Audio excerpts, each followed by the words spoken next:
Ang programang ito ay rated SPG. Striktong patnubay at gabay ng magulang ang kailangan.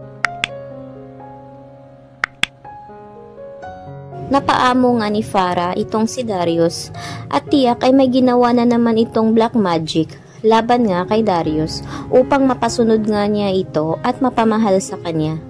Dahil na rin, lumapit nga itong si Farah doon nga sa albularyo at tinanong nga niya kung ano raw ang gagawin upang ma-inlove raw sa kanya ang isang lalaki. At dito ay tagumpay nga niyang nabigyan ng lason nga ito ngang si Darius upang mapasunod nga sa kanya. Kaya ngayon ay nagtataka nga ito ngang si Lucy kung bakit ay gustong-gusto umano ni Darius na makita si Farah. Kaya naman ang iniisip nga nito ni Lucy na may ginawa na namang katarantaduhan itong si Farah dito sa kanyang asawa. Kaya tinanong naman ito ni Lucy dito nga kay Apo Berta kung ano ang nangyari sa kanyang asawa at bigla na lang itong lumayo sa kanya at sumama na ito kay Farah. Ang sinabi naman ni Apo Berta ay tiyak hindi nga siya nagkakamali at nilason nga niya ito ngang si Darius kaya't napasunod nga niya ang Ginoo.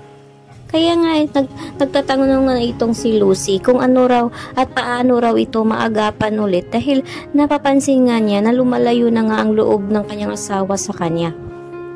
Kaya ngayon ay natutuwa na naman si Farah dahil tagumpay nga niyang napaamo itong si Darius at namimiss nga siya palagi nito at napasunod nga niya ito sa kanyang kagustuhan.